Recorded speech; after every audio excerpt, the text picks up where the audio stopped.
My fiancé, 26-year-old male, and I, 26-year-old female, have decided to not include his mother in our wedding for a number of reasons.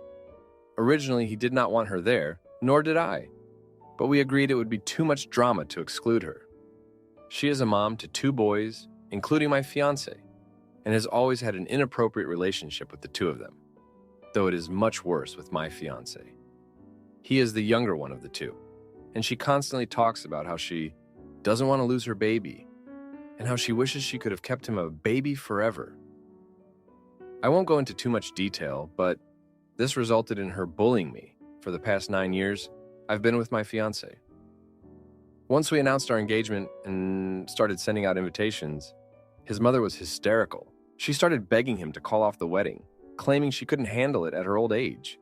She is 59, and that lots of young couples are choosing not to hold a wedding these days. We can't really be sure yet. We have been together for 9 years, it's a waste of money, etc. Things got even worse when we told her there would not be a mother-son dance, and we didn't want her having a major role in the wedding. She threatened not to come because it would be embarrassing for her, but she still RSVP'd for our wedding once we explained that we would not be calling it off. What caused us to back down and remove her from the guest list, though, was when she showed up to my bridal shower in her wedding dress. My mom had posted about my bridal shower on Facebook with open invites, so anyone who was close with our family was able to come, which was clearly a huge mistake. She had her wedding dress altered to be a bit shorter and fit.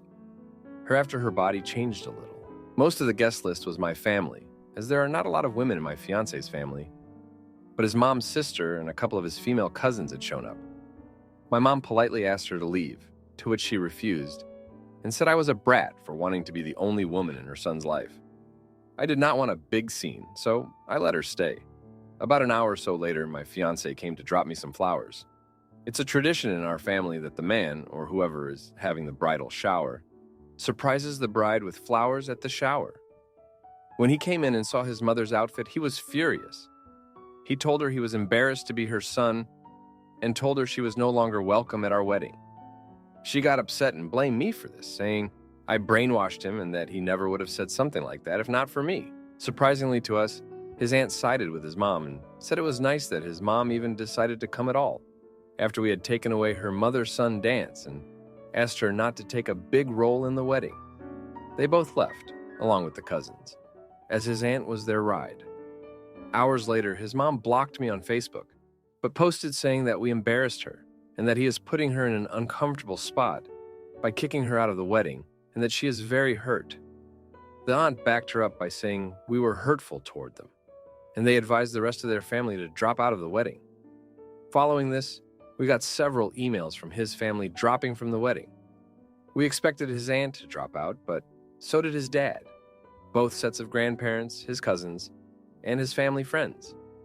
His brother stepped down from being best man and has told us that their family is telling him not to go at all. We could not believe how many people decided not to come.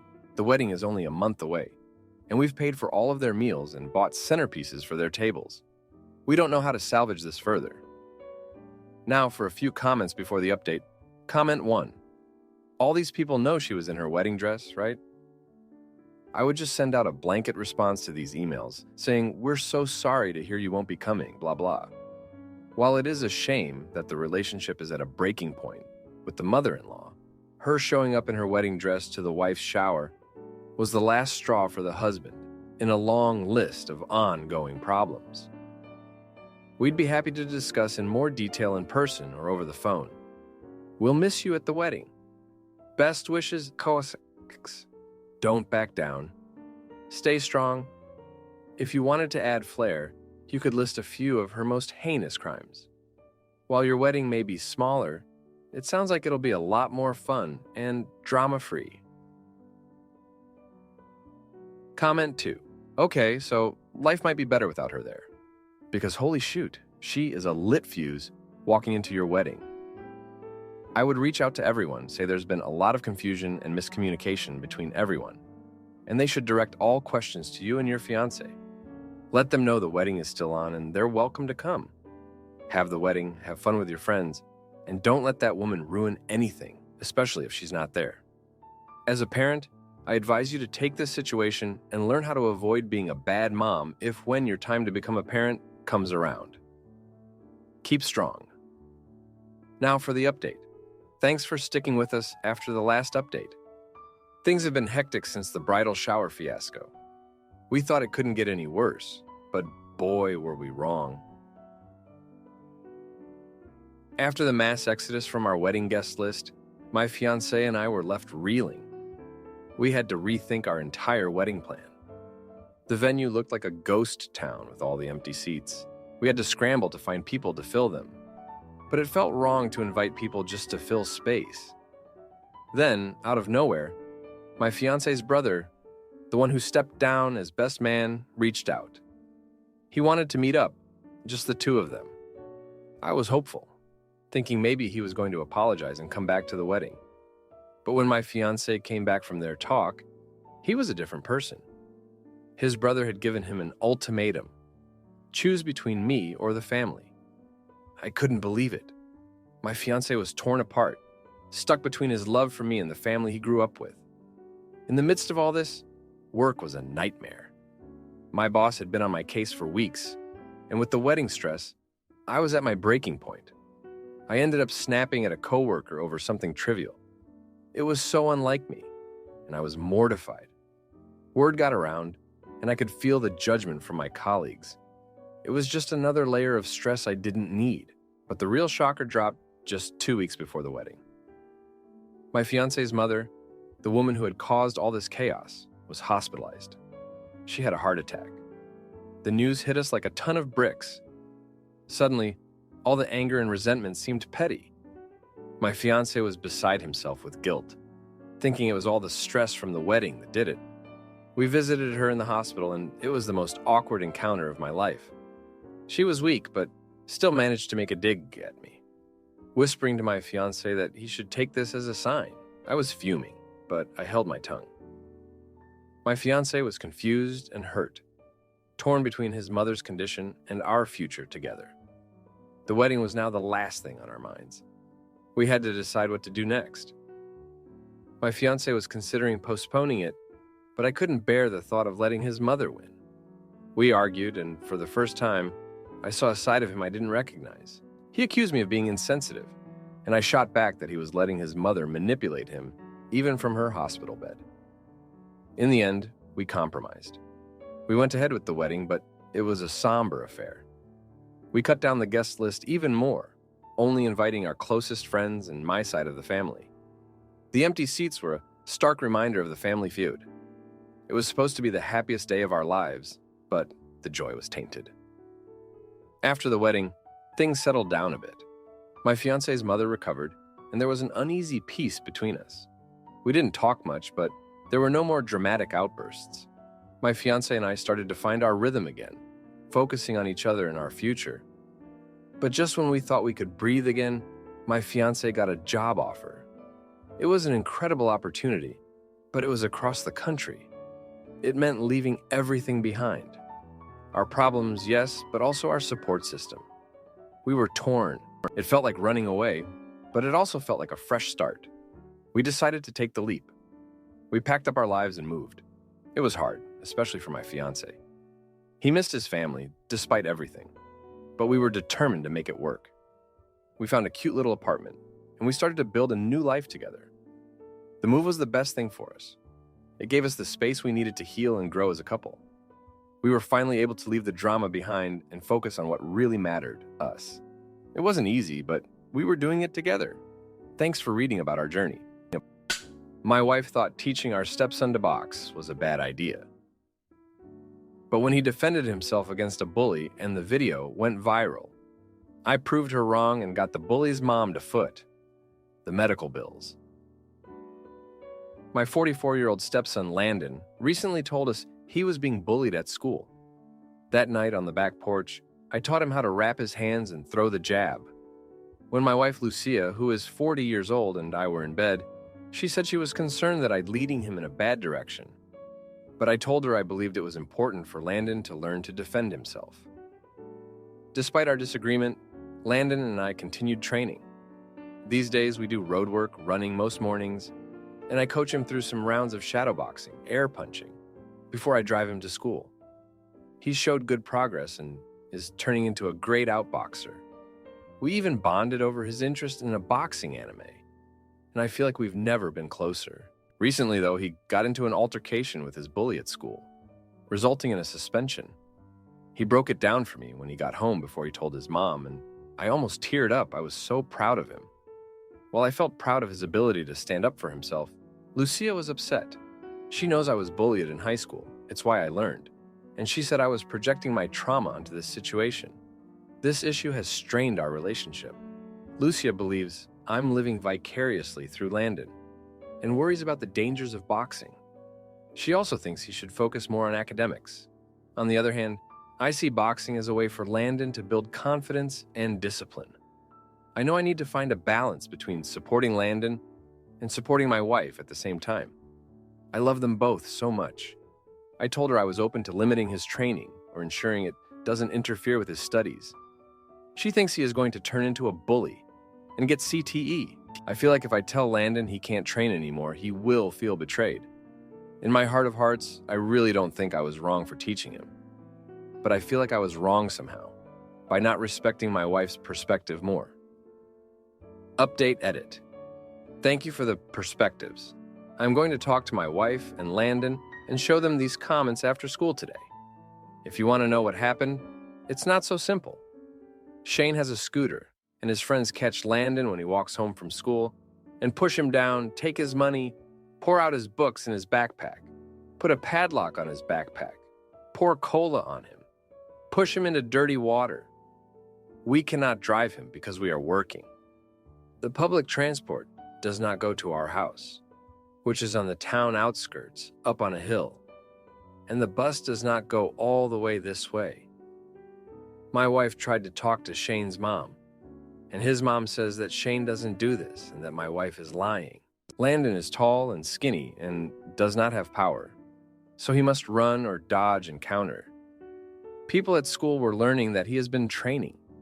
He was walking home from school and he got surrounded by many kids. He said he dropped his backpack and tried to escape, but they pushed him back. He said that Shane, this boy in his same class but taller and bigger and stronger, told him to square up, and his fists did not protect his face. Landon threw one jab to feel his reaction, so Landon threw the first punch. Shane leaned far backwards, still not protecting his face. He told me he used this information just like training to next throw a feint jab. Shane leaned far back again, and as he came forward, Landon hit him with a straight right in his nose, causing him to tear up. Shane walked towards him in anger, and Landon used lateral movement to move around him in a circle. When he pivoted, he threw jabs or hooks to the side of Shane's face, just like in training. Landon hit him maybe 10 times before Shane gave up, because his face was swollen and bloody. Landon was never hit. I did not want to say much about this because it makes me feel proud and also ashamed.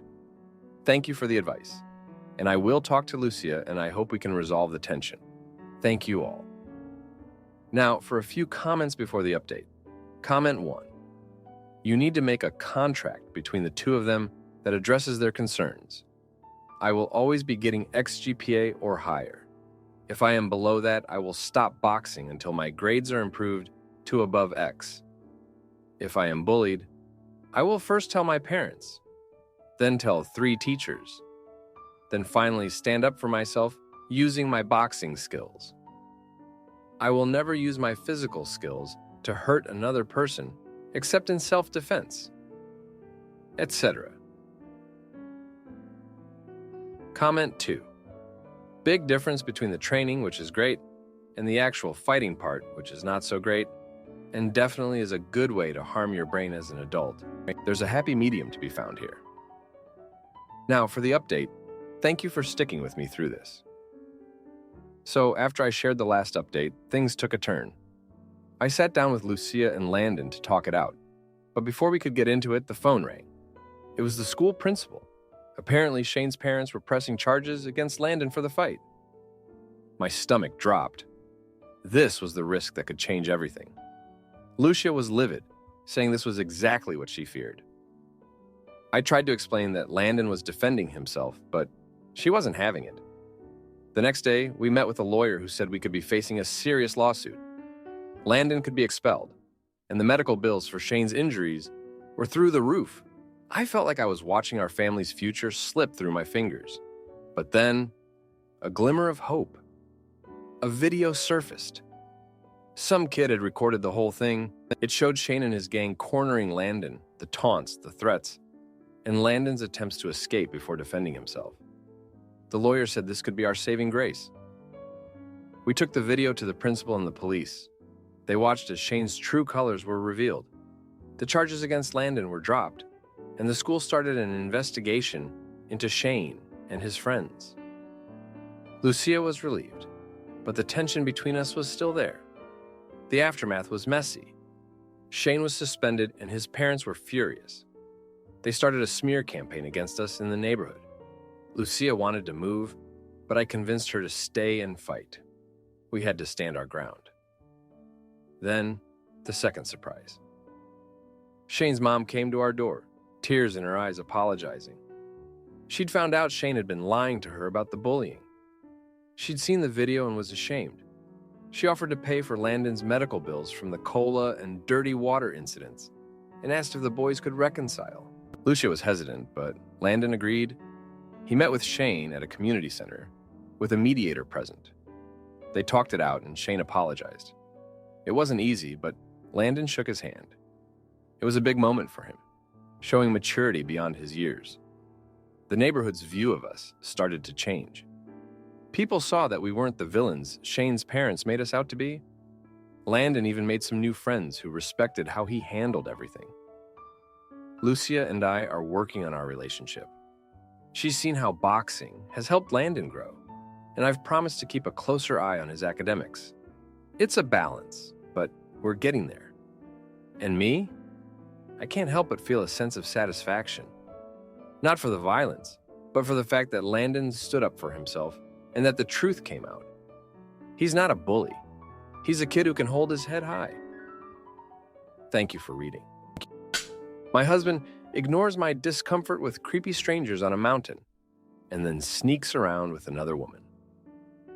So I hire a private investigator and expose his affair to everyone. My husband and I were on a popular mountain that a lot of people hike and take pictures on. I normally take my own photos with my standing tripod because I do content creation for work. I was by a cliff and I was taking videos and pictures of myself and the view. My husband was standing a few feet away from me, watching. All of a sudden, two men with an accent walked up to me. I couldn't understand them at first, but from what it sounded like, they wanted me to move out of their way. So I grabbed my tripod and was getting ready to leave, and the men stopped me and were like, "No, come here. We want to take a picture with you."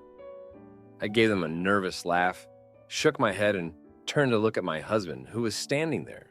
The men continued saying they wanted a picture with me because I was so pretty, and were holding their arms out for me to take it. At this point, I had one man behind me and the other in front of me, so I felt cornered. I told them, "No, I'm okay," and they continued asking to take a picture with me. I looked over at my husband, who was still standing about 6 feet away, just staring at me and them.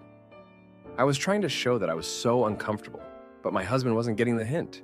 The men didn't even know that my husband was right there, or they knew and didn't care. After what seemed like 5 minutes of back and forth, I eventually built up the courage to walk around the men to get away from them.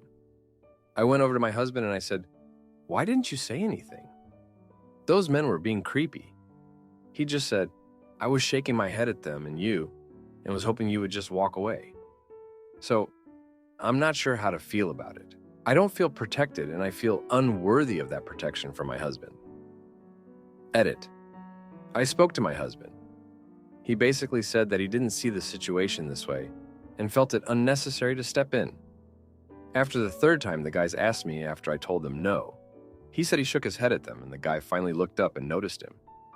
But apparently the guys didn't care because they kept asking me.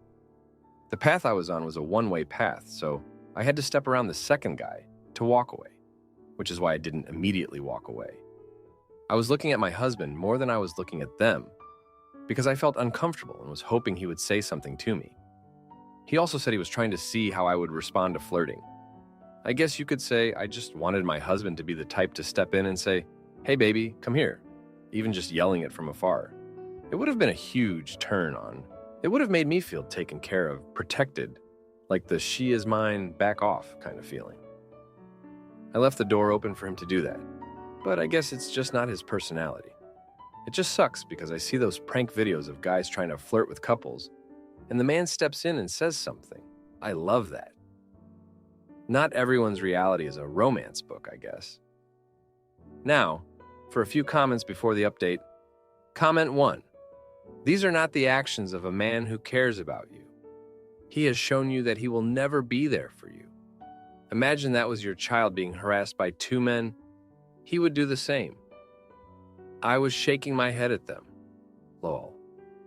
There are so many non-confrontational things he could have done to support you in this moment. He chose to let you fend for yourself. You're lucky you walked away from this. If you stay with him, you'll look back on this likely and know it's when you should have left. Comment 2. I would be hurt and upset by this too, He didn't need to escalate the situation or intimidate these men. But how hard would it have been to walk over and casually say, "Hey babe, ready to go home?" and lead you away? It's horrible that he let you fend for yourself and ignore you when you looked to him for help.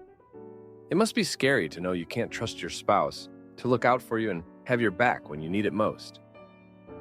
Now for the update. Thanks for all the comments on my last post. So, a lot has happened since then. The day after the mountain incident, I was still feeling pretty upset about how my husband had acted, or rather, hadn't acted. I decided to clear my head with a walk around the neighborhood. That's when I ran into our neighbor, Mrs. Thompson. She's the nosy type, always peeking through her curtains. She called me over and started talking about her roses, but then she dropped a shocker. She said she saw my husband leaving the house late at night, a few times this week. My heart sank. I thanked her and walked home, my mind racing. I confronted my husband that evening. He denied everything at first, but then admitted he'd been going out to meet an old friend who was going through a tough divorce. He said he didn't tell me because he knew I'd worry. I wanted to believe him, but something felt off. I let it slide, but I couldn't shake the feeling that he was lying. The next day, I decided to follow him. I know it was a mistake, but I had to know the truth. I watched from a distance as he met up with a woman, not a man. They were laughing, touching arms, looking way too comfortable with each other. I felt sick. I should have confronted them right there, but I didn't. I went home instead, telling myself there had to be a reasonable explanation. That night, I asked him point blank if he was seeing someone else. He looked me straight in the eyes and swore he wasn't. He said the woman was just a coworker, and they were working on a project together. I wanted to believe him so badly that I did. I told myself I was being paranoid, that I was the problem for not trusting him. But the next day, I got a message from an unknown number. It was a picture of my husband and that woman, holding hands. The text said, "Thought you should know." I was devastated. I didn't know what to do. I didn't want to confront my husband again without more proof. So, I made the choice to stay quiet and watch him, hoping I'd find another explanation. Looking back, I know it was the wrong choice. I should have faced it head on, but I was scared of what I might find out. The aftermath was a mess. I was distant, and my husband could tell something was wrong.